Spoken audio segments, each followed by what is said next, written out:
whatever you need. So just to recap, we've been through 3 of the 5 koshas.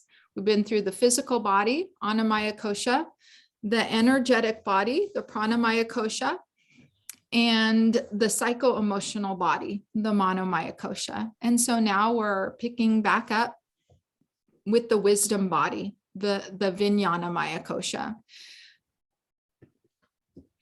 Vijnana means higher wisdom, and we went through a couple of these already. It's the dimension of our being that allows us to witness, understand, and eventually release those limiting beliefs.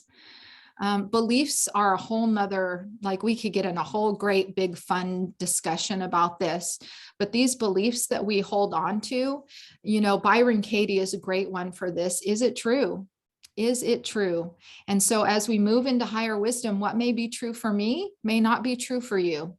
And so we learn that truth, it's fluid. It's, just like we had that discussion before. So someone might think of mudras one way, their truth is this today, but then 10 years ago, it might not be, so allow ourselves to be open that these beliefs that we've been programmed with, they can change. And our higher wisdom helps us to see how those sometimes beliefs limit us and hold us back. It's the bridge to higher consciousness, that stimulus and response thing. And then through yoga, we're able to influence our stress response, decrease our breath rate, heart rate, moves us toward freedom through stilling the movement of thought without expression or repression, and supports us in developing a non-judgmental attitude towards ourselves and others. That's a lovely place to be, right? The more that we're able to accept and be with ourselves, the more we're able to accept and be with the humanness of others. It's all about the higher wisdom. The yoga tools to bring balance to Vijnanamaya kosha. In our practice, consciously bring feelings to the surfaces and allow them to be sensed and released.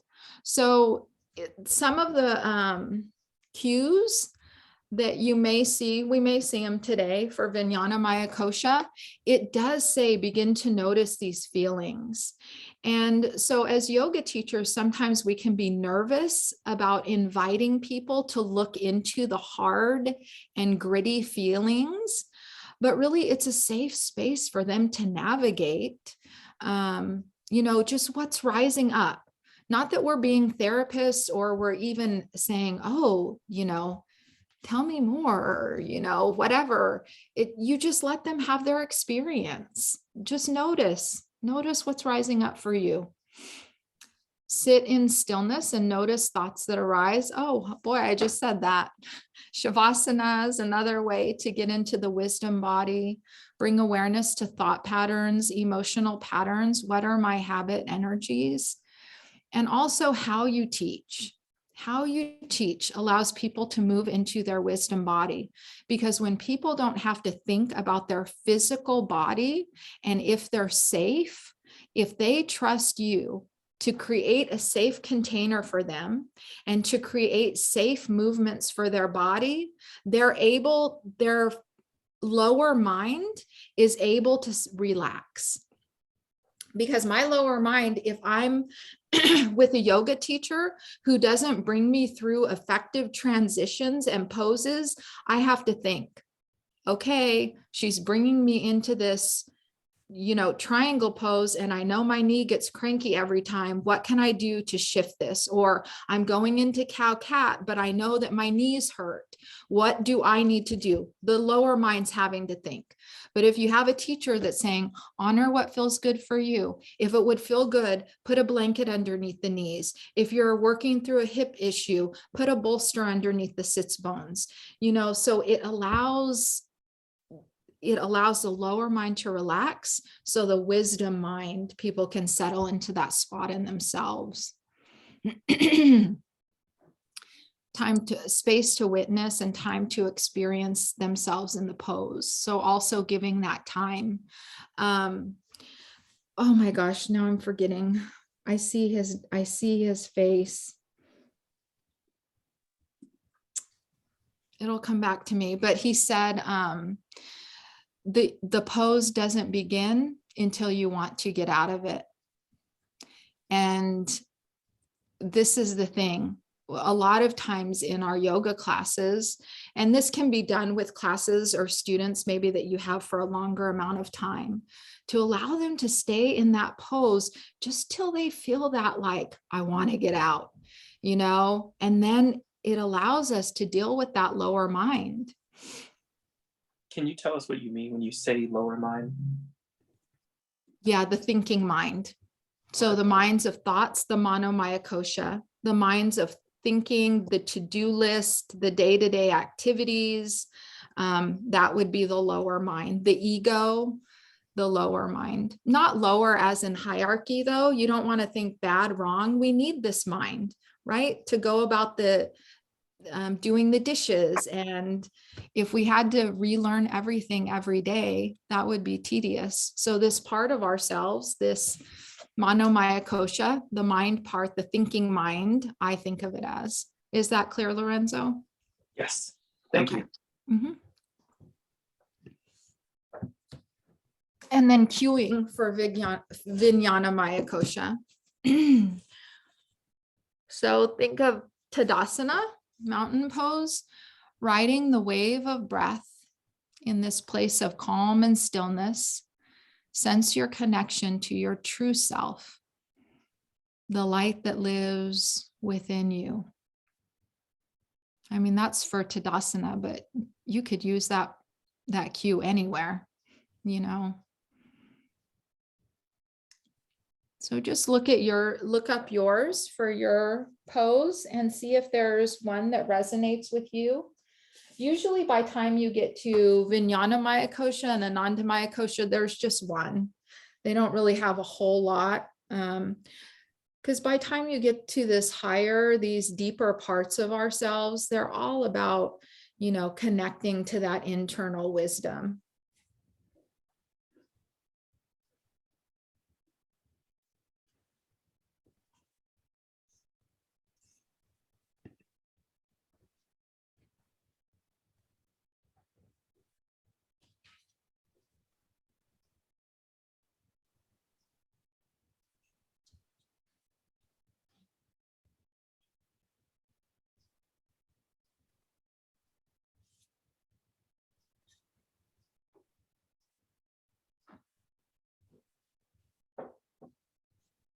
I don't think mine has a mudra because you're happy baby, right? So you're like holding your feet and you wouldn't have. No, not a mudra.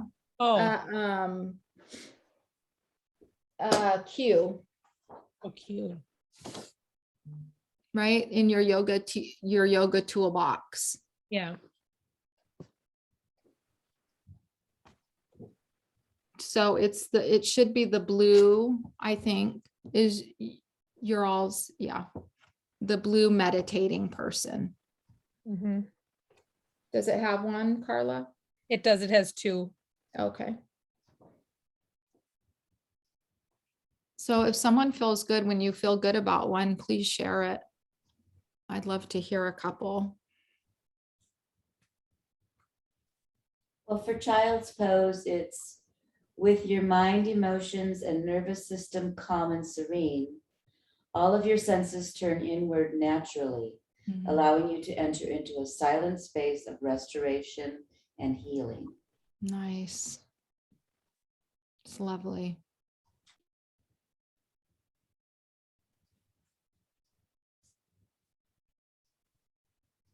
Marisa, do you have one? Oh, go ahead, Janet. So as you integrate these for Sunbird, as you integrate these qualities, you are guided toward your life purpose effortlessly.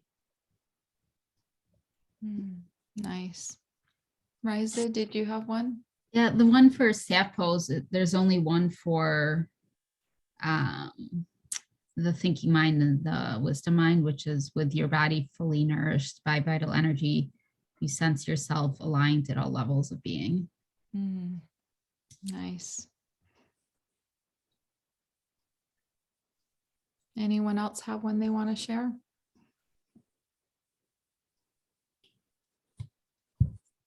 for crocodile, it says, take several breaths to envision how restful presence can be integrated into all of your activities.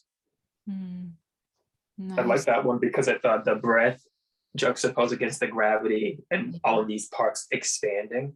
I feel this new relationship to the body, a new awareness.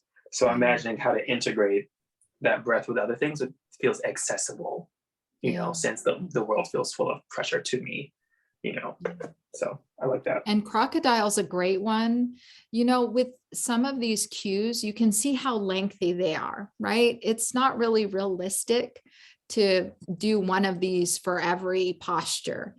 I like to say, pick one or two that the poses so like if you're teaching crocodile or you're going through crocodile, you can say, okay, I'm going to write down this one cue. And then when they're in crocodile, I'm going to read this, or, and then you'll slowly get used to that cue. For me, anatomical cues are difficult. So I would do that with the anatomical cues.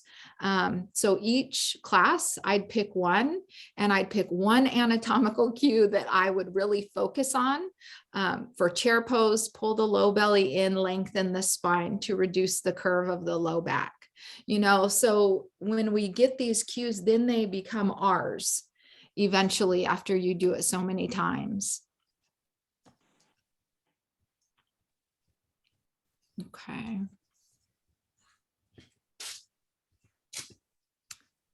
So moving on to Ananda Maya Kosha, the bliss body, the body of bliss. It encompasses all the inherent positive qualities of our true being that unfold naturally as limiting beliefs are released. Body, mind, spirit, the realization of who we are. The experience of oneness and joy as our very true nature, and is not a response to external conditions. This is equanimity. This is what Lorenzo spoke about, that as people come to us with these things, am I going to be thrown about this way or that way? It's one of the reasons when people are just, oh, Shauna, it's you. You're so lovely. I love you. It's the yoga. It's you. It's not me. I'm just the guide. It's a practice of not getting thrown into the highs or the lows. It's being in this space of, just equanimity is the right word. So that these external conditions, no matter what they are, that we be that peace and that calm within. That's what the bliss body is about. That's what Ananda Maya Kosha is. Perfect peace and happiness can be discovered. And what I want to offer to you all is this is not some pie in the sky dream. I have experienced these states in my life, and to live in this space 24/7, I have not attained that yet, but to live in this space most of the time it's attainable in this lifetime. So, and I'm sure many of you have experienced these experiences, and we can see with Ananda Maya Kosha, this bliss, it's not this idea of, woo, I'm so blissed out, all's good. It's this deep sense of integration. It's recognizing all these parts of ourself, integrating them and moving with connection to our highest and most authentic self, the light within us all. So it's a beautiful thing, and it is attainable. And the practice of yoga, not just the asanas, but the practice, the yoga as a whole. This is a pathway that leads us there. Just like in Buddhism, there's the Noble Eightfold Path. And so there's the Four Noble Truths and the Noble Eightfold Path. And the Noble Eightfold Path is the way out of suffering. And this is the path of yoga. Also, it is the way out of suffering. and into this place of peace and happiness. So yoga tools that bring balance to Anandamaya Kosha, that's almost, laughable, right? The bliss body is balance and peace in itself. But if we could bring balance, I guess it would be more awareness, right? More awareness to this part of our being, a visualization of light anywhere in the body. So, one of my teachers, Rolf Sovic, he has a book, and he taught this years ago of visualizing a blue light, and he would bring you through different points in the body. And it's a practice. This, sometimes you'll get people in classes that say, I can't feel here, or I can't see this. I have a hard time visualizing this. It's a practice. I think that's one thing in the United States. We think, oh, I try it once, I didn't get it. Oh, well, too bad. I'm not an expert already. It takes time. It takes time. I've been practicing yoga since 2005. It takes time to integrate these practices and have them be a part of your daily sadhana, your daily practice. So, yeah. So anyway, that was off on a tangent about visualizing a light anywhere in your body. It's a beautiful practice. Also meditation. And then we can provide that space for allowing time in our practice for Shavasana and meditation. In our masterclass, we sat in meditation, I think maybe 3 to 5 minutes, 5 minutes tops. But to have that 5 minutes just to sit there in stillness, to feel the breath moving in and out, to feel the sensation of breath going to the center of the mind, to offer these experiences. People may not feel anything or notice anything the first time, but 5 classes down the road, 10 classes down the road, when they practice it at home, it helps to provide the space so that they can move more deeply into themselves. And then I don't know about you all, but I'm a nature girl. So it is definitely walking and connecting in nature, being with the beauty, like Lorenzo said, miraculous. It's seeing the miraculous. You just walk around with awe when you're connected to this part of yourself. You look at other human beings and you're just like, wow. So this is who I would be if I was born to your parents and brought up in your life and had all the experiences that you had. This is me shining as you. Just amazing. Just amazing. Can I ask a question about the blue light? Do you know why it was blue? I don't know why he picked blue. Thank you for asking. I don't know. But this, in this, the teaching it was in the manual that I got all this information from about the 5 koshas. They just said a light anywhere in the body, but Rolf said a blue light.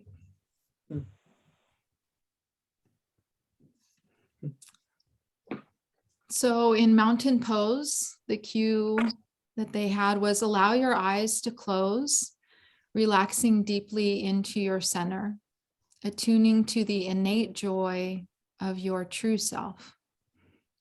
Release any tension, allow the body to relax, and take 3 rounds of breath, absorbing all the benefits of the mountain. So a lot of these, when you get into Anandamaya Kosha, it's releasing the pose and it's just being. It's just being. Because by time you get here, you've gone through your whole class. You've gone through the whole asana series. And here you are at the bliss body, at the center of themselves.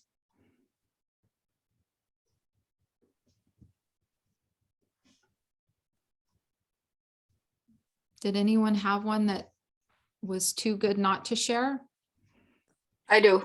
Yeah. Sunbird, it says, Gently release to child's pose, resting with a clear sense of direction. Mhm. Yeah. See how nice? Doesn't have to be big and fancy. I love that. Yeah. Anyone else?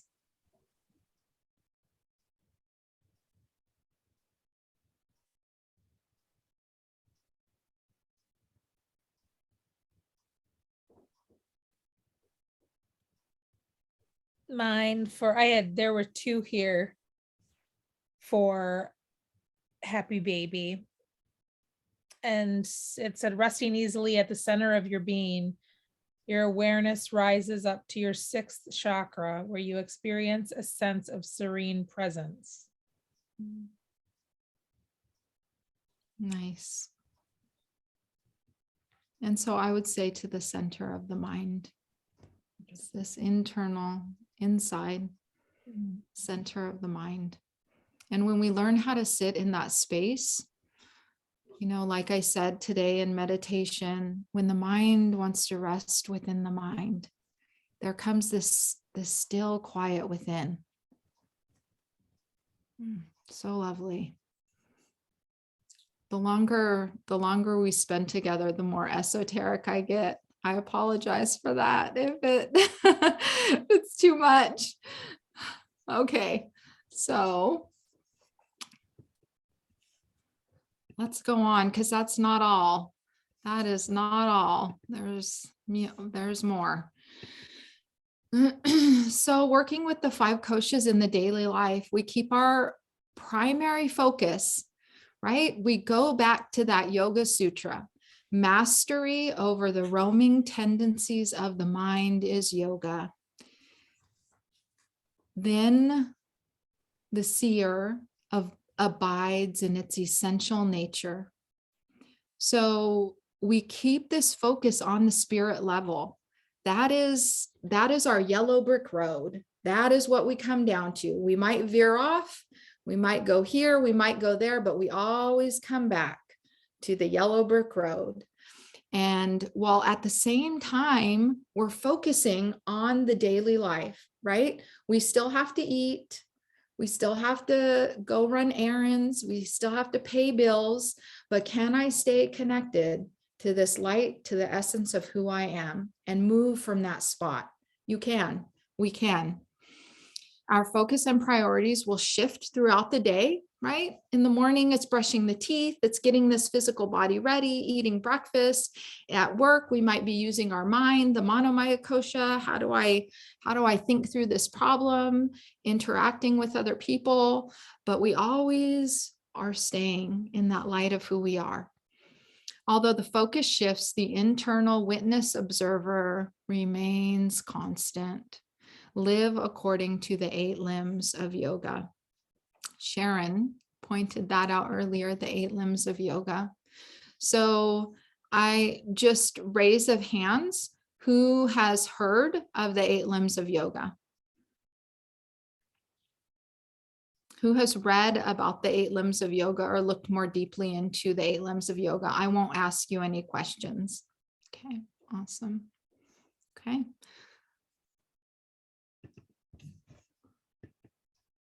So there's more to yoga than just the asanas, as we're learning about with the koshas, right? And now the 8 limbs of yoga. So we won't go deep into the 8 limbs of yoga. We'll just do this brief introduction here, and then we'll go more deeply when we meet again and talk about the sutras. Janet had said she read or listened to the Secret of the Yoga Sutras by Nishala Joy Devi. And so we'll talk more about the 8 limbs of yoga when we get to the Yoga Sutras, because just as I said, with our Yoga Sutra, it tells us in the beginning where we're going to go, right? We're going to master those roaming tendencies of the mind so that we can stay established in our essential nature. But how do we get there, right? Great. If we were all there, then things would be lovely, but chances are we have to go on a path to get there. And then the Yoga Sutras in chapter 2 writes out this path for us how to get there. And within that chapter are the 8 limbs of yoga. And within the 8 limbs of yoga are the yamas and the niyamas. Those are the first 2 limbs, the code of ethics, the foundation, and the code for spiritual living. So as you see on the slide, the yamas are ahimsa, nonviolence, satya, truthfulness, asteya, non-stealing, brahmacharya, moderating the senses, aparigraha, which is they had it written in this book as non-possessiveness, but basically it's non-attachment, not getting too attached to things. Niyama, the code for spiritual living. Saucha, cleanliness of body, mind, and spirit. Santosha, contentment. Tapas, austerity. Swadhyaya, self-study, study of the self. Ishwari pranadana, surrender to the Lord. And this is not the Lord like in the Christian tradition. This is just the all that is, the beingness of knowing that there is something bigger than ourselves moving this universe. The 3rd limb is asana. It's just a small part. Asana, a steady, comfortable posture. Remember that, yogis, as teachers, right? We want to create this steadiness in our asana so that we can move with ease and comfortably. Pranayama, channeling expansion of prana, basically the breath work. Pratyahara, drawing the senses inward. Dharana, focused concentration. Many people think of this as meditation, the concentration when we're focusing on a specific thing. But really, this is the vehicle to get us to that state of resting within the mind, which is meditation, which is dhyana. And then samadhi, unity, consciousness, this deep connection of knowing that I am one with all that is. So these are the 8 limbs of yoga. And if you're, if you have tons of extra time, you can look them up and read about the yamas and the niyamas, creating this foundation for ourselves as a spiritual practice that, this is the life of a yogi, living and moving in a space that causes as little harm as possible to ourselves and to others. So getting into the yoga postures play an important role in the integration of all koshas. Physical, the bones, muscles, and joints. The subtle, becoming aware of the breath, using the breath practices to direct prana. Also those somatic movements. Mind, thoughts and emotions bubble up to the surface. I don't know if any of you have had that experience, but I definitely have, where I've actually sobbed at the end of a yoga class. Just things, these tangles within us are unknotted. And I don't know if any of you have read The Body Keeps the Score, but it's a book about trauma and how we hold trauma in the body. And it gets really technical, but that's one thing that I truly believe, that we hold trauma in the body, these traumas that have happened to us throughout our lives, that we don't even know. And sometimes this stuff comes up and is released in yoga. Witness, use the pose as a vehicle for transformation, and the bliss body. The process carries us to an experience of joy and peace. Can you tell us the name of that book again? I'm sorry, I didn't catch it. The one that was about. The Body Keeps the Score. Yeah. Okay. Thank you. Yeah. I always heard that term, but I didn't know there was a book about it. Yeah. I've never heard that term, but I've read the book. So I do this slide because it's, they teach it in the manual. It's part of the integrative yoga therapy. But really, if we think about yoga postures, they attend to all the koshas. It's not like to even say that, oh, the warm-ups and standing postures only go to Anamaya Kosha, the physical body, that's just not true. They go to all the bodies, you know, it benefits of us on all levels of our being. But this is just kind of a framework that Joseph and Lillian LePage have put out there. So pranamaya kosha, going into breath work, back bends, joints and glands movements, those somatic movements, getting the energy moving. The mind, supine back bends, bridge, hip openers. Vijnanamaya kosha, inversions and finishing poses, focus to shifts to the third eye. Witness becomes dominant. And then Anandamaya kosha, deep relaxation and surrender, carried to the seat of meditation. But I have good news for you, because I'll get to it in just a minute. In yoga therapy, integrative yoga therapy, we adapt the yoga postures to the needs of the student, not the other way around. We don't have the students meet us, we meet the students where they are. Our in-depth understanding of the facets of the human being allows us to meet the student at the appropriate level. So this is what many of you said. You come to yoga teacher training, not even to teach yoga, it's to get a deeper understanding for your own journey. And so as we do that, it allows us then to meet other people where they are, because we see, this is this part of myself that I recognize in you. Or, oh, okay, that's where that might be coming from. You know, it gives us a deeper understanding for what other people are going through. And so we develop sessions or classes that provide a complete experience, which this is the super good news. We've gone through all this, but the sequence sheet does it for you. Like, as long as you follow the sequence sheet, you are leading people through the 5 koshas. Isn't that great? Like, you can't get better than that. You follow this sequence sheet, you plug in your postures, you do the beginning and you do the end with your shavasana, and then you've created this full class experience, and you'll have students that will come to you and say, oh my gosh, that was the best class I've ever been to. Thank you. And you'll say, wasn't me, it was the yoga. It was the yoga, I promise. So coming to the end of this kosha impressive PowerPoint presentation that's taken us way longer than I anticipated, we'll end with a quote by Sally Kempton. So if you'd like to pause for a moment and just let your eyes get soft or closed, just let this be received by you in any way that it needs to be.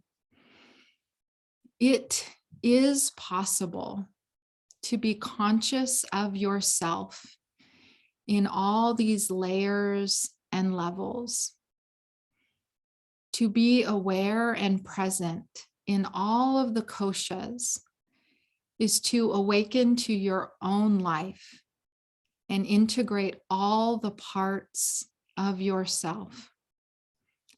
It then becomes natural to sense the universal self that expresses itself as our individual and layered self. Then we become like the greatest sages of the yoga tradition, who are awake in all their bodies and awake to that which is beyond them. Sally Kempton. The 5 koshas. Mic drop. Thank you, everyone. So this yoga journey is so deep. It's never, this is, if I can teach you or offer anything to you after 51 years of being on this earth, it's that it's never about anybody else, no matter what it is. You may think it's about the husband, the kids, the cranky grocery store clerk. It's not. It's always about you. What's being triggered in me? What's rising up in me that I need to investigate more deeply? All of these things, they just bring, am I right, Jessica? In therapy, isn't this true? It's all about us, right? What is this causing within me? Why am I having this reaction? Why? And not in an egotistical way. It's just so we can continue to investigate, to pull these layers back so that we can be in alignment with our highest and most authentic self. So whenever you're looking at the other, know that they are just handing you a gift to look more deeply into yourself. Anytime, anytime. So with that, we'll take about 8 minutes. We'll come back at, the breaks get smaller, right? As the day goes on. Sorry about that. We'll take 10 minutes and we'll come back at 28:38. 3:38. Does that sound good? We won't rip off the break.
All right, everyone, welcome back.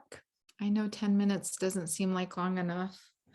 So we'll be using our mats for this part. We're going to go over pose breakdown and review level 1 sun salute. And so for the pose breakdown, Carla, I don't know if you're able to bring up or if you all have the sheets for the pose breakdown in this section. So the main ones are the Hasta Bandha, which you all went over already, right? Hasta Bandha, which is the hand lock. And then these two, which are cat-cow and spinal balance or Sunbird. Okay, so if we don't have them, are they in a book? Haley put them on the thing. So when Carla gets back, maybe she can bring them up online. I don't know. For me, it's not always easy to get all the things in the Google Classroom. Is that true for you all, or it's Yes. fine? That is true. Okay. So I feel like I have to kind of dig and find what I need. So these are the pose breakdowns. So what I do want to say about the pose breakdown, do most of you have this sheet, the pose breakdown sheets? So were they handed to us at some point already? I don't think so. Okay, we would have had to put, okay, I'm just gonna pull up the Google Classroom. Go ahead, don't wait for, Okay. So the great thing about these is y'all have all this filled out. When we went through yoga teacher training, we had to fill all this out ourselves.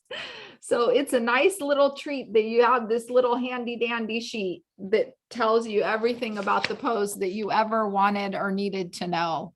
So fortunately for us, we're going through cat-cow, Sunbird pose, Hasta Bandha, and Hasta Bandha. So Hasta Bandha is the foot lock. So we will start with that. Tell me where you all are. Are you all looking for it on Google Chrome? Well, I just pulled up the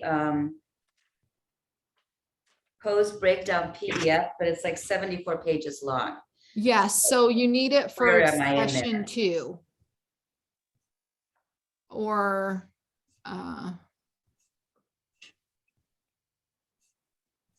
Just give me the name of the first pose, because right now I'm the just. first one, it's the very beginning. The first one is page 11, Hasta Bandha. Okay. So if Carla. No, can I'm pull good, it I'm up, there. then we can just read that and we can get the printout later. Yep, I'm good. Thank you very much for taking the time. I know it's nice to be able to see the stuff though. I'm like a visual learner too. I So don't it's have it. nice to be able. And I didn't print it. And Yeah, that's okay. So we'll go through the physical. So the Hasta Bandha you talked about with Haley, right? It's as it's taught is the 3 corners of the foot. So the ball of the big toe foot, or the big toe side, the ball of the foot, and then the pinky toe side and the center of the heel. So this is the foot lock. This is Hasta Bandha, and it's finding that awareness of the center point of the body of the foot. So If I can help, when you click on just above the 74-page document, it describes that for module 2, you'll be looking at pages 11 through 20 for what we need. And now I'm going to 11 just to see if it starts with what we're describing here. And it does. So it looks like it's in sequential order that way, just for people who want to follow along, if that's helpful. what's the name of it, Lorenzo?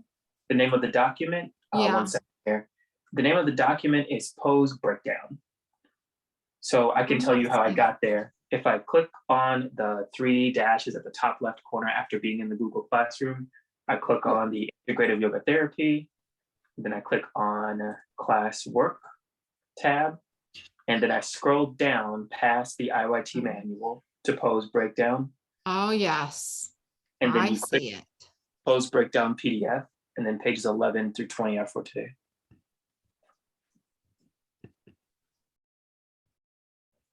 Awesome. Well, I'll do a screen share then. Yeah, and that's exactly that's where I am and how I got there, so. Okay, good. So everybody on the same page, pretty much? Yeah. Good.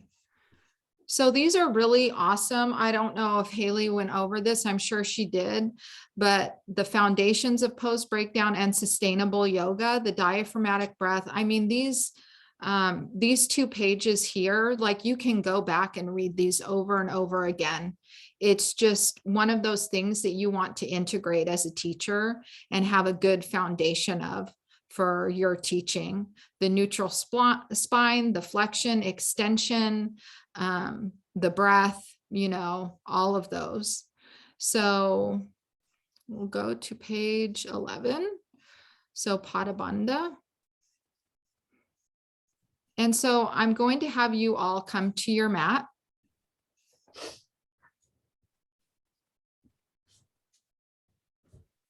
And we'll go right from Hasta Bandha to Hasta Bandha. So feeling the difference or the awareness of these two. So starting out in a standing position, you're in mountain pose. Stand with feet hip bone width apart and pick up all 10 toes. The action of lifting the toes engages the arches of the feet. So notice that in your body.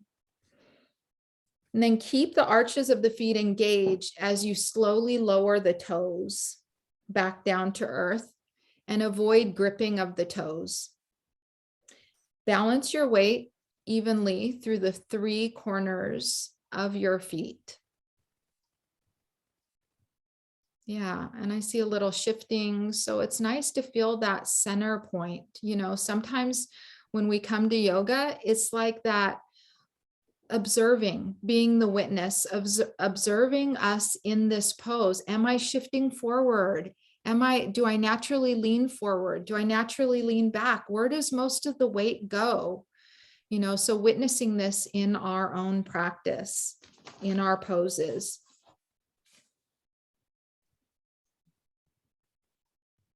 Okay, from here, we'll make it to tabletop. So you can get there any way you want. If you want to inhale the arms up and step back through runner's lunge, do that. If you want to put a blanket underneath the knees, whatever you need to feel good.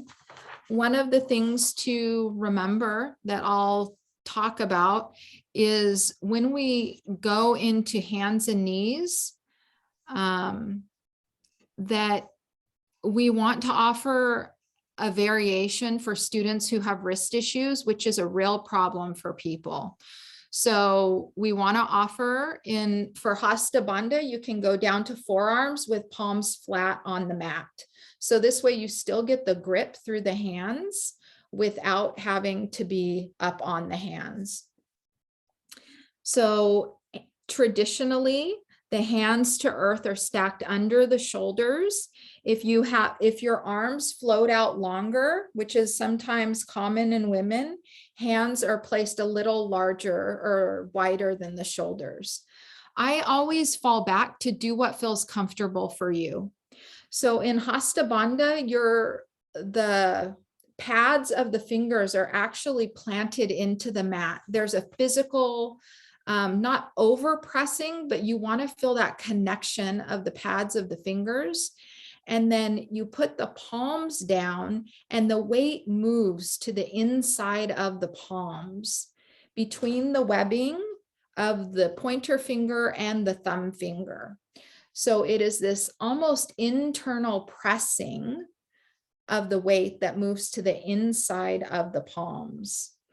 There's a slight external rotation of the wrists. So it's not over exaggerated. It's just a slight rotation, but you still keep that engagement through the inside of the palms. Spread fingers wide. Ground through the webbing between fingers, particularly between the thumb and the index finger, which I said, and ground through the base of the thumb, index, and middle fingers. So this is Hasta Bandha, and you gently grip the fingertips to your mat. A lot going on here. So feel that in your hands. And then go down onto forearms so you can feel it that way. So let the forearms meet the mat and palms face down. Spread fingers wide. Ground through the webbing between the fingers, but more specifically through the thumb and the pointer finger. Firmly ground through the base of the thumb, the index finger, and the middle finger, and grip the mat with the fingertips. So notice the difference of how that feels. Awesome. Okay, when you're ready, just rise up. You can come to a seated, maybe roll through the wrists and the hands. So to avoid this wrist pain in yoga, you want to firmly plant the hands in the mat, and we want to keep that reminder of moving the weight to the insides of the palms. That's the cueing I use that people seem to resonate with. And visualize these areas pressing into the mat. It's almost like you could do a 5-minute tutorial on the placement of the hands, but really, you know, we do this, we teach it, and then what's comfortable for each student. Any questions? We want to really avoid collapsing into the wrists, which happens. So as we press to the insides of the palms, and slight external rotation, this hollows out the armpits and lifts the chest. So it's almost as if you're pushing the mat away from you. It's a different feeling than when you're collapsing through the chest. Yeah, thanks, Lorenzo. I love seeing that. So press into the inside of the palms and lift your heart slightly. So you'll notice this hollowing out of the armpits. Go ahead. Are you going to say something? Oh, no, I was just, I thought I had a question, but I was just listening to my body to see if it came back. It didn't. So yeah, it's all good. So I guess here's the question. When I'm doing this, I wonder if I'm always questioning where my elbows should be, because they can turn or pivot so that my this part on the other side of my elbow can either face forward or face inward. Does that matter for protecting the wrist? We just want to make sure that you're, like, for people who can hyperextend, that there's almost a slight bend to the elbow. So as far as I call them the eyes of the elbows or the crease of the elbows in Hasta Bandha, not yet, but we'll get there in, I think, cow-cat, where the eyes of the elbows, we want to face forward slightly. Okay, thank you. Okay. Mm-hmm. So Hasta Bandha, like every time I'm in tabletop, am I doing Hasta Bandha, or am I going to be instructed or be instructing people to do Hasta Bandha as an enhancement? Right. As I would say, as an enhancement, ideally, right? Ideally, we could say we want Pada Bandha and Hasta Bandha all the time, because it really helps to keep, for this one, helps to keep the wrists safe and helps to keep from that dumping into the shoulders and the wrists. Because when we move that engagement, press into the inside of the palms and grip through the fingertips, we're bringing strength into the actual hands rather than through the joints. And this can really be beneficial to people, because a lot of times when people get into tabletop, they just dump, they release everything, and the wrists are holding most of it. So Hasta Bandha helps keep the energy. So really, Sharon, this can be a great thing to teach people that they can use throughout their yoga practice, whether they're in your class or not. Yeah, this is the ideal. Pada Bandha and Hasta Bandha are the ideal.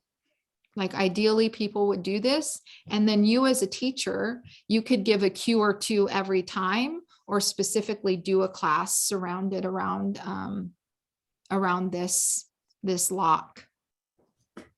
Great question. When you say the inside of the palm, do you mean this, is it the center of the palm or? It's the inside webbing. So it's here, the thumb, the middle, or the pointer and the middle. So it's this inside.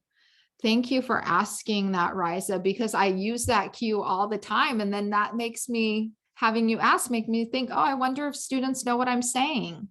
So that's what I mean. The webbing on the inside towards the thumb and the pointer and the middle finger. It creates this, that's where the weight should be. So it's like this pressing in. So the weight isn't even through the wrist. It's the weight is heavier on the inside. On the inside, but it's not the wrist, because when you're pressing in that way, it actually lifts through the heart and hollows out the armpits. So it's this pressing in, but also a slight external rotation. So it's super active, because when you externally rotate, that inner webbing will want to lift up. So you have to consciously press it down and grip through those fingertips.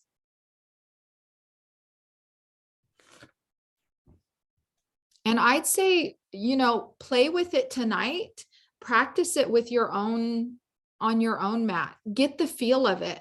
Because if we've never been taught it before, or we're just kind of feeling how that feels in the body, then it can feel awkward sometimes. Like when we learn to stand in mountain pose, if I overarch my back and then I pull the rib cage in, that can feel funky, but it's healthier in my body. Does that make sense? Okay.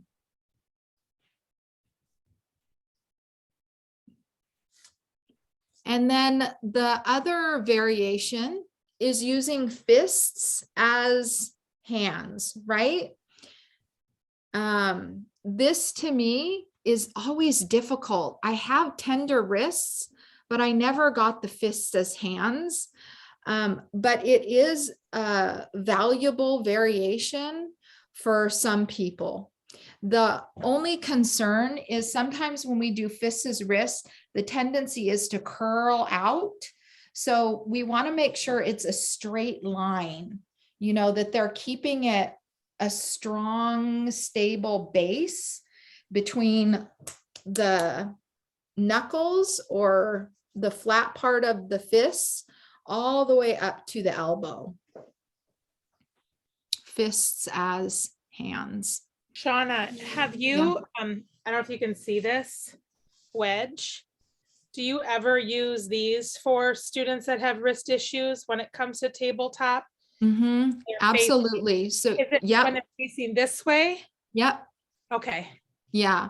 And if you don't have a nice fancy Like a towel, wedge, yes, that's all you have to remember. or a blanket. The thicker part, so you can actually roll up your mat, create this lift, and then the fingertips come off of the mat. So it's like the base of the hand is on the mat, and then the fingers are off. So they're on the floor or whatever. That is a super game changer. I've never heard that before. I have to take a careful note on that. Sorry, can you say that again? Me? Yeah, sorry. Yeah, to roll the mat up. Okay. Like this way? Yeah. So that the fingers hang off for the words that you use. So Yeah. the palms are on the rolled part and then the fingers are off. And that would create the same effect as that device that Carla has. What is the name of that device? Just a The wedge. wedge. And you actually, like, I like this because I actually use it when we're in a seated position. So I use it the other way and put it under my glutes or butt. Nice. And I'll put this under there just to give a little bit more stability to my lower back. Yeah. And it's such a simple little, it's just, just like, it's like Yeah. the same material as a brick, but you could also get them in cork. Yeah. I mean, literally they cost like $10, and for somebody who really has like wrist issues, that can really alleviate the issues for them. So for them to invest $10 to $15 on an Amazon, wedge, as a teacher, that's something you can recommend to people who say, man, I have these wrists that are so cranky. This is another thing. You could offer the practice of Hasta Bandha to practice every night. Do a few cat-cows while really focusing on the hand lock. Okay. I noticed I'm a lot more conscientious of using the getting into Hasta Bandha when I have that, especially if my wrists are acting up. And some days I don't need it, but there are the days that I do, I'm like, oh, I'll just grab it and go. And students love that. The people who are really looking to heal through their physical body, they love these little these teachings you can give them, and they'll really use it, and they'll remember. Think about you as a yoga student. Think about the micro adjustments you do in your own practice as a longtime practitioner. And to be able to teach this to a student so that they can do it on their own is a real gift. Yeah. So the main thing is where the pressure point goes. So instead of usually people dump into the whole wrist, it's coming out of the wrist and moving into the hands, gripping through the fingers, and the weight moving to the inside of the palms, close to the webbing of the thumb and the pointer finger and the middle finger. And the variation of fists instead of palms, or coming down onto forearms. So is there an energetic component to the Hasta Bandha, just like with the feet, the Pada Bandha, for feeling the energy flow like through mountain to through the crown of the head? Because it would seem like if in downward dog, let's say, I'm thinking you can be active hands and feet, and think of your tailbone lifted up high, like, and the energy flowing with your breath. Yeah, absolutely. Think about the movement of energy as opposed to dumping in. This is not a strong sense of energy, but when we're actively pressing the mat away from us, this energy is moving up through the line of the arm, and yes, can come out through the crown of the head, or even can move down, like you said, in downward dog, Janet, of think of the line of energy moving up through the arms, up through the spine to the tailbone. This is this long line of energy that's moving through the body. And we activate that when we activate Hasta Bandha. Well, I've had that experience when I'm doing mountain pose, and pretty much any pose, but just these two we're talking about now, is that I can come in and I can just be like, well. But when I give it the intention that I'm really using my feet, that I'm really pushing my palms into the mat with my fingers open and really lifting my tailbone, and with my engaging my breath, I become something different. It changes the practice. It sets the stage for all the rest of the movements. And like this mountain pose with the feet, it's a beautiful thing to feel the flow in your body. Yeah, it is. Yeah. And it it's the same with the hands. Quieting and awareness of that. Yeah. I love Otherwise, that. you're just standing. Yeah. And so you'll feel this in Sunbird, because if we think about Sunbird, like how much energy is being dumped into one wrist. But if we engage Hasta Bandha, which we'll get into, and then we extend the opposite arm, there's a strength and a stability, right? You have to have the stability before the comfort comes. So you're creating the stability with the hand, the stability in tabletop, so that you can move more deeply in the pose in a safe way. And that's what we want. So Sunbird has the position of the top of your foot firmly in the mat, and with your, if you're engaging your hands for support, and then that foot of the foot that's on the ground, it's the top of the foot, and that's how you stabilize yourself, Mhm. along with your pelvis being even, your hips Neutral. Mhm. not neutral, in the position of your spine. Then the energy can flow in that movement. Yeah, absolutely. Yeah. I struggle with that one. I have to really work in it, but when I do that, the strength within me comes out, Yeah. and then That's so true. then it becomes therapeutic, and I keep building strength. Yeah. So true. Thank you for sharing. All right, we'll move on. So we have Hasta Bandha, we have our hand locked, and we'll move on to cat cow in tabletop. So the cue order is traditional postures, the foundation, alignment, engagement, energy, breath. So basically you want to get people into the pose. You want to be able to get them into the pose. You want them to get into the pose in a safe way. So with stability, that's the foundation. And then you do those little micro cues, the alignment, and then the deeper engagement, and then you move into the energy. So begin to find your tabletop.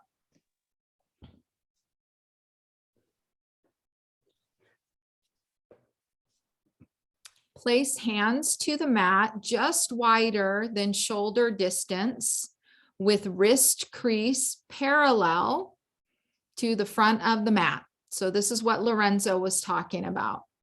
So you're having an external rotation. So the eyes of the elbows begin to point forward.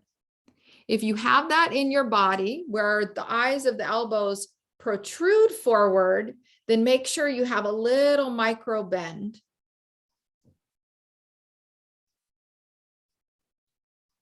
So if wrist sensitivity, do a slight external rotation of the wrists, but place the hands forward of the shoulders, and this will reduce the wrist extension. So it'll release the dumping in. And then also we talked about fists as wrists, thick edge of the wedge. Hasta Bandha hand lock. So spread the fingers wide, ground through webbing between fingers, particularly the webbing between the thumb and the index finger. Shins to earth. So you're in tabletop. I also like the cue to press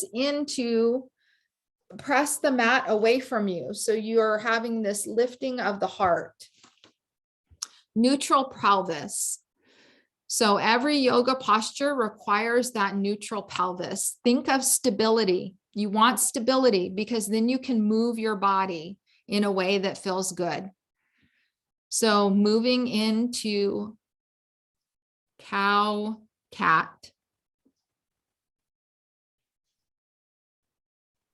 Begin to let your breath move you, lifting up the tailbone, reaching the heart forward, not overextending through the neck and the throat, but keep the head a little bit long, and then a slight lift of the chin. So as you move into cow, this is your extension. You're extending through the heart. And as you move through cat, you're moving through flexion. You're rounding the back. You're forward folding. Okay. So when you're ready, just maybe make the movement a little bit smaller. A kitty and a calf. And then move to a seated position, and we'll go through the kramas together. Did that feel any different with Hasta Bandha, or did you all try that out?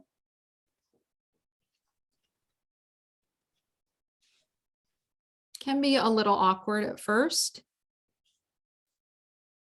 or can be life-changing depending on how it feels for you. So if we look at the body shapes, stabilize to mobilize. This is in the Yoga Sutras. We want this stability.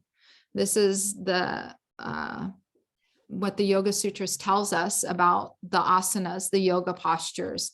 The foundation of the posture must be strong before moving the body into the shapes.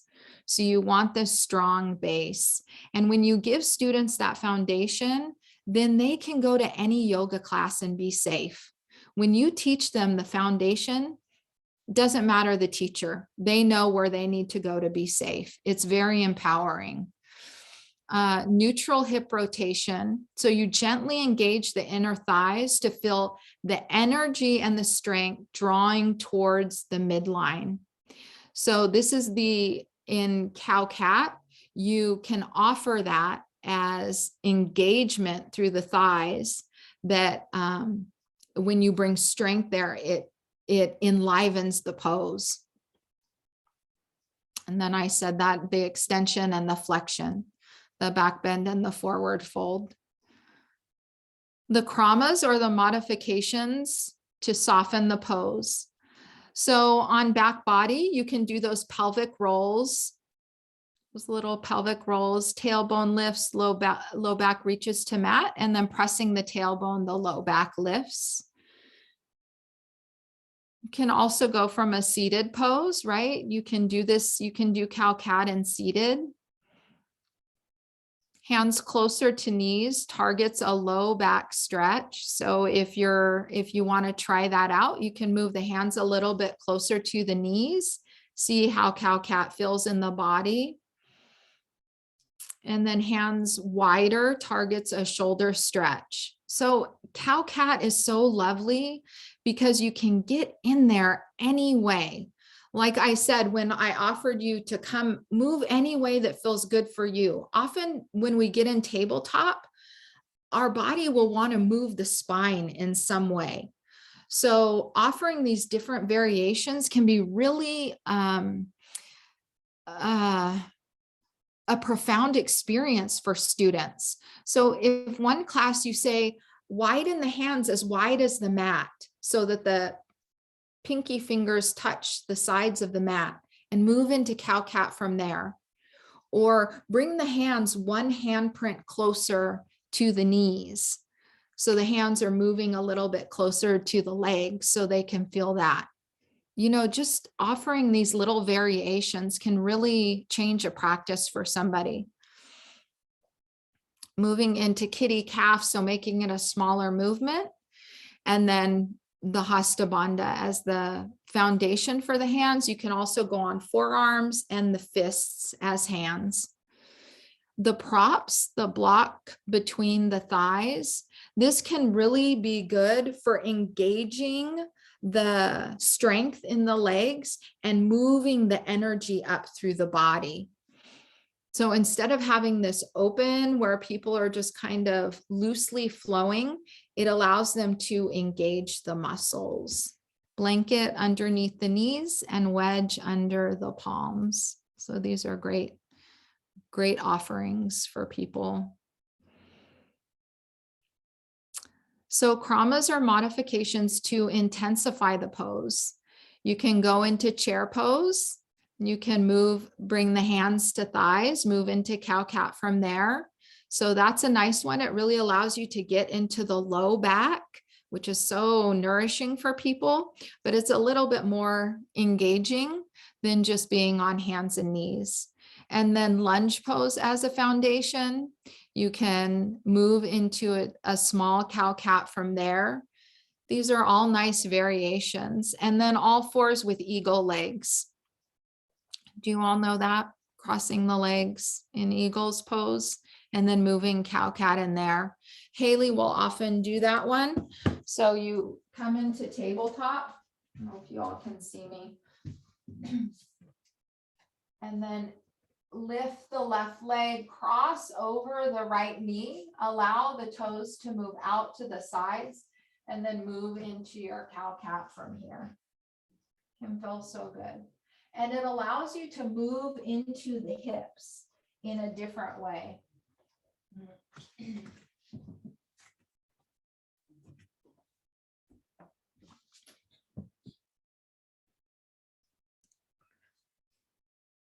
Okay, let's see. So in your sequencing, in the sequence sheet, we can use cow-cat really anytime. But mostly in the warming of the body is where you see it at the beginning of class, where you're moving from dynamic, you're doing these breath aligned movements. And then you go into a static pose. And active asana is dynamic only. So you're moving with the flow of the breath. Inhale, cow, exhale, cat. That's the natural, right? You're coming forward, opening the heart. And we really want to get away from the cue of dropping the belly.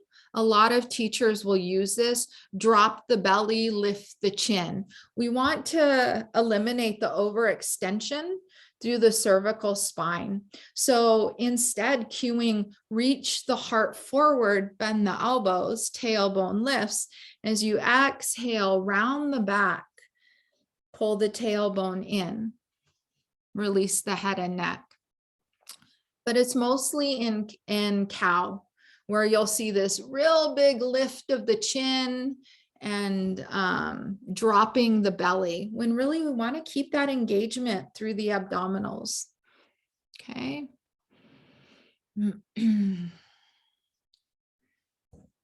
There's a lot of info on this one sequence sheet. Is there any other variations that any of you have tried or experienced that might be of benefit to us all?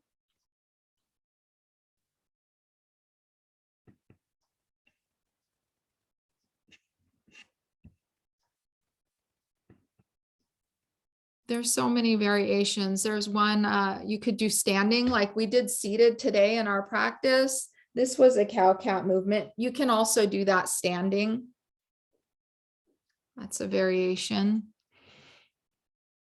Can you do it with your hands back, like you're kind of leaning back like this with your arms behind you? Absolutely. I mean, Yeah. like that kind of gets into your upper back a little bit more. Nice. And it keeps the heart open. I have shorter arms. So for me, for my hands to be on blocks would be really nice that way. And you're getting more into the mid rather than this upper, which people, like I said, can make that mistake of moving the cervical spine too much. I think you did two variations in the master class in the beginning. Was the hips doing circles, coming forward in either direction, and then also engaging the cat-cow with child's pose. Yeah. Yes. Chakra Vakasana when you go into child's pose. Yeah. I'm realizing, maybe not in yoga, but in dance training, there's something of a cat-cow, but it's on one foot and you're extending one foot forward and reaching the top half of your body forward. And then you snap back with one foot backwards. I could show you if you want to see. Yeah. Okay, let me see if I can position my camera. I don't know what you can see. Let me see. How do I see myself? Well, can you see me mostly or no? Yeah. Okay. So it would be like it would be here, then we would drop, and then here is it. Then you go forward like so. Reaching, Here, and then you snap back to here. Oh yeah. You go up, drop, and then there's like an undulation, but it starts here, it goes here. It's the same movement of the spine though. Yeah, absolutely. That would definitely be advanced asana though. Okay. Yeah, you do it on each side. There's a gradual buildup of that movement that is designed to prepare the body for a movement called Janvalu, which is the spine doing this the entire movement. Yes. Yeah. I read a thing once that said we are only as healthy as our spine. So the more we can get, especially as we get older, this movement through the spine, it's so good. And I love the one listed here, the lunge the lunge pose, when you're in lunge, you can go hands to blocks. It's the same movement, or you can do lifted like we did today, just opening and releasing. And in lunge pose, it allows the movement of the hips, but not as fluid as when you're in tabletop. So there's a little constriction there, which allows you to move more through the upper spine. It's really lovely. Okay. Can I ask, sorry, to Yeah, be please. obvious, but the difference between neutral pelvis and neutral hip rotation? Are those? Yeah. Where is that at, Risa? Is it in the foundation? Neutral pelvis is like every yoga posture requires a neutral pelvis as the Right. foundation, but then like some poses have neutral hip rotation, some have external hip. Like, well, how do you differentiate? Yeah. So neutral hip would be neutral. So it's the same. It would be the facing forward. And the external would be like warrior two, where we're having a different movement of the hip. Okay. And then internal would be the forward facing or the neutral. Does that make sense? So neutral as opposed to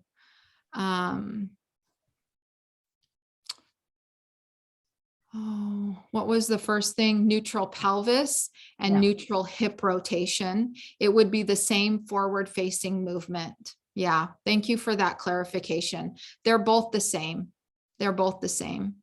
But when you're talking about the neutral pelvis, what you're talking about more is this, you know, this or the tucking under, as opposed to just a neutral spine. Where you're talking about neutral hips, you're talking about the hip points pointing forward. Okay. So they're the same body. They look the same in the body, but we just refer to them differently because they're referring to two different parts. Okay. I hope I clarified that. Yep. So when you're talking about the neutral pelvis, that's just another thing to kind of feel in your body always. I'm always aware of my neutral pelvis because I tend to overarch my back, which leads to dumping into my low back, which can lead over time to chronic pain. And I had to go to a physical therapist because of it, because I was doing it a lot in my yoga postures, in warrior one, in lunge, in crescent lunge. I would do this overarching of my back. And so I've really had to work on feeling what neutral pelvis feels like. What is this neutral pelvis? What does that healthy pelvis feel like? And so in this body, I always tend to cue from the place of overarching to bring the rib cage in and the tailbone reaching toward the floor, because that's where my dysfunction is in the body. But some people have the opposite, where they overtuck the tailbone and there's a rounding in the low back. So they almost have to allow the rib cage to slightly open up while the tailbone lifts a bit. So feel in your body and notice that. It's, I really dreaded anatomy, but if you haven't met Jess yet, oh my gosh, she's so brilliant. And she teaches in a way that with all of these teachers, I can just sit there with my mouth open, just like, man, how'd you get so smart? Like, you guys have some great people coming.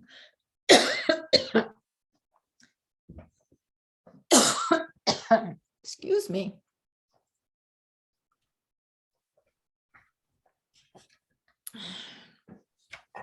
I wonder how I got into the club. I'm just grateful they let me in.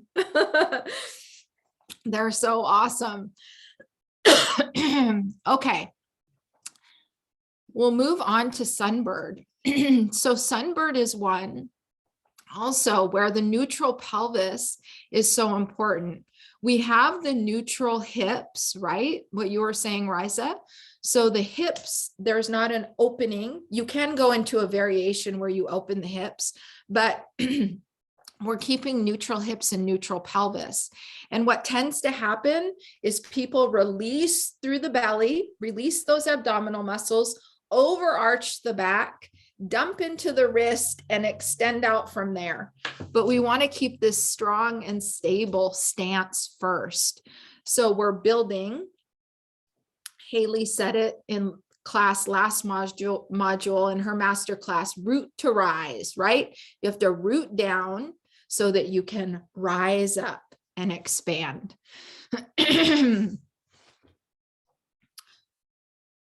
So we place the hands on the mat. So we have that same foundation. We're in tabletop. So get into this tabletop pose and find your strength. It's a little difficult over Zoom, right? Because I'm not there to see your bodies to be able to give little micro adjustments from there. But engage Hasta Bandha.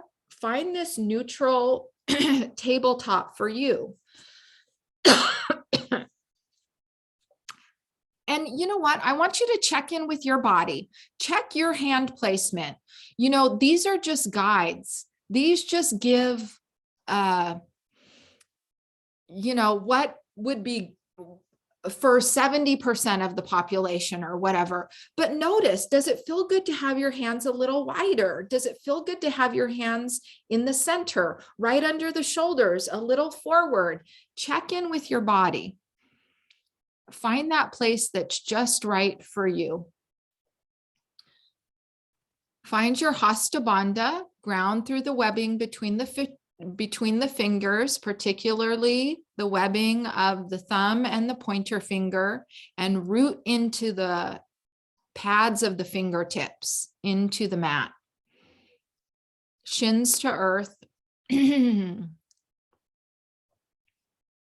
Keep this engagement through the low belly. Allow the breath to flow. Maintain core engagement to avoid excessive movement, right? We want that core engagement. And then maintain a mild throat lock. So we don't want our chin lifted. I always tell students, gaze is straight down to the mat. Of course, people look up to see what you're doing, but ideally, once they have the hang of the pose, the gaze is straight down and there's even a little pulling back of the chin. From this place of stability, begin to move the weight into the left hand. Press into that inside webbing of the left hand and extend the right arm forward so the fingertips meet. Yeah, they can meet the mat or they can extend straight forward. Engage the abdominals, press the mat away from you. And if it feels good, extend the left leg straight back.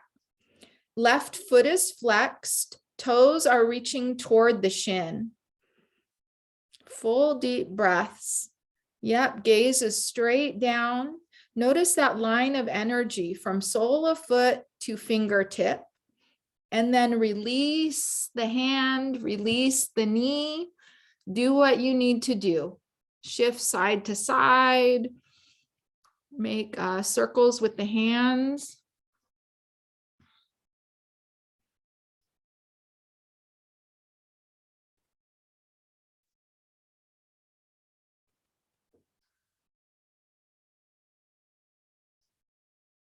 Awesome. Then we'll go to the other side. So set yourself up for the other side. There's no rush to get there. Walk yourself through this. Find your Hasta Bandha. Find the strength and stability through the core.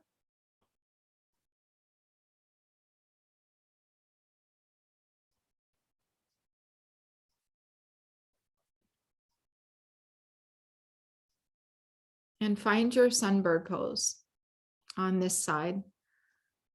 This time the left arm extending and the right leg extending. Notice the shifts that your body automatically makes. Make sure those left toes are pointed down toward the mat and reaching toward the shin.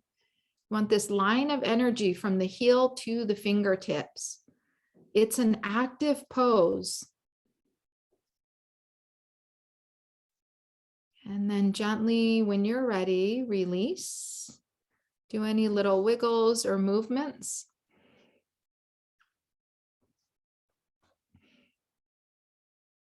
Awesome.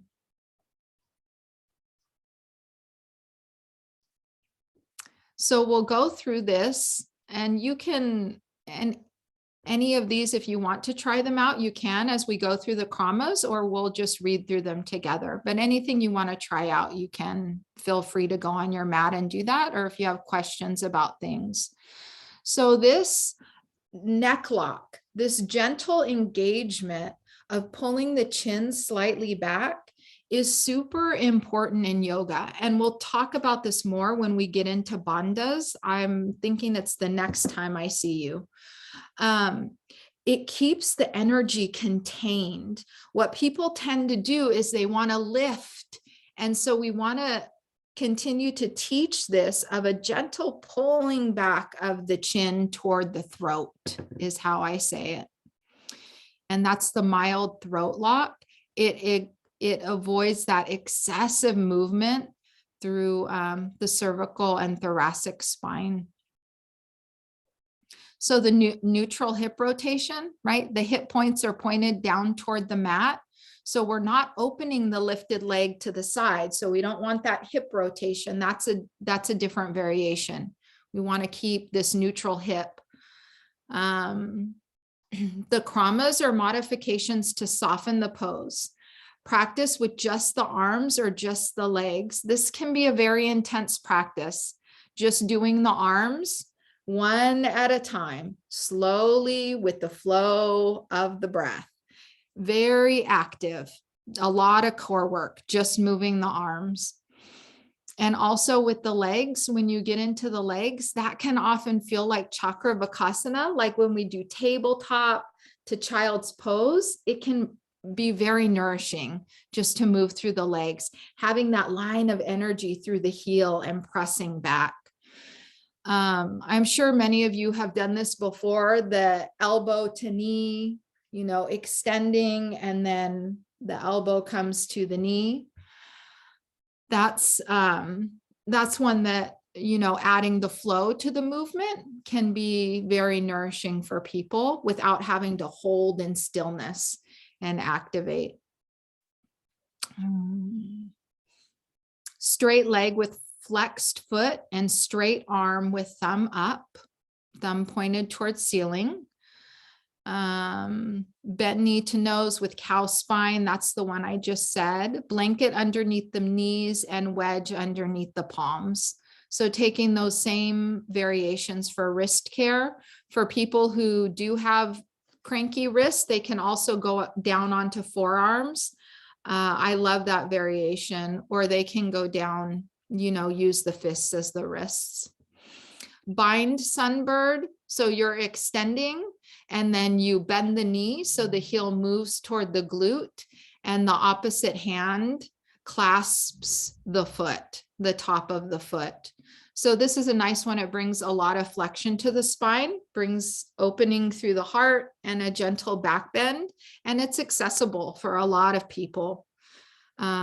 It's a nice way, or you could use a strap. I don't think they have that on here, but you could have the strap along the outside or the top of the foot. And then when you reach back, it's almost like dancer pose, but you're on one knee and one hand.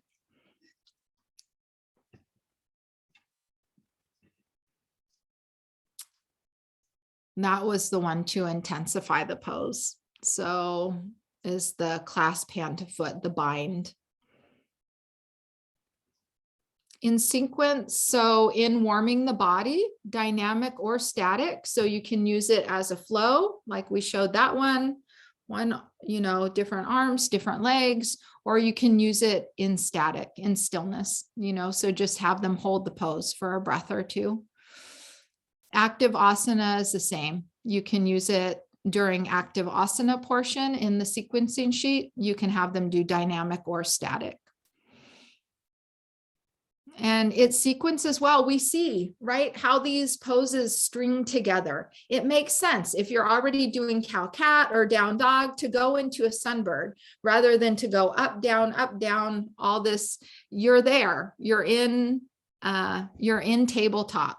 So, or you're in seated. So to move into a tabletop pose and move into sunbird, it's the natural progression. Any thoughts or questions? Any that feel different to anyone using the Hasta Bandha, pressing through the palms, inside of the palms?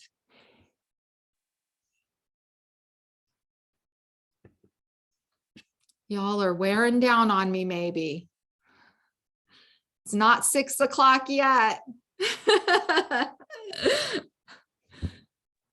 I will say that the Hasta Bandha is something that I will have to just spend more time on. I think it's always been a challenge for me to get the inside of the palm or the space between the pointer finger, index finger, and the thumb to be the primary source of bearing the weight in the hand. Because for me, I think it's the two bottom sections of the palms, but a wrist challenge has been something that I've dealt with my entire yoga journey. And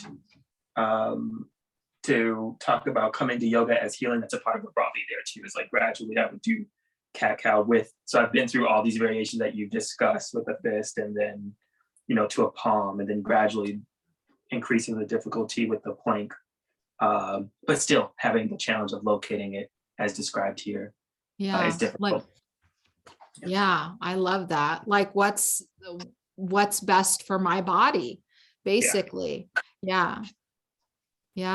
And I wanted to show that picture again, which I think all of you have, and I didn't really say this part, but the heels of the hands right down here, like you said, Lorenzo, that's where you go mostly, right? That's what you were saying? Yeah, the heel of the hand. Rotation helps me locate it between the two here. And then also what you said, putting the hand slightly forward of the shoulders also helps significantly. Nice. Yeah. For me, I naturally go to the outside. So mine is I dump into the outside. So it's a challenge for me also to remember that, to go to the inside and pressing the mat away and gripping through those fingertips. But also we don't want to overcompensate and lift the heel of the hand. So if you see that picture where it shows that, you're still rooted through the heel of the hand, but you're just bringing this engagement more through these areas. Now, I've seen people in the various people I follow on Instagram, and they sort of begin to sort of bend their fingers while they're sort of, and it seems to me that they're trying to isolate the knuckle parts that are highlighted there. I don't know if they do it effectively, but it seems to loosen the middle finger and the ring finger, and then have the focus be the index finger, the pinky, and the palm. That's what it looks like. I just noticed that in the photos and videos. Yes. And it's because when you're dumping into your hands, you're pressing into this part, right? Which is where you don't want to. So when you move the awareness into the pads of the finger and you begin gripping that way, like you said, you'll see the little divot almost, or the turning of the fingertips. It's because they're moving out of the knuckle parts, which we can tend to dump into, which leaves this kind. And we don't want that. We want the gripping into the mat, not over gripping, but we want that connection into the mat. Yeah. Very observant. Okay. So those were our poses that we were to go through today in our pose breakdown. And the last was the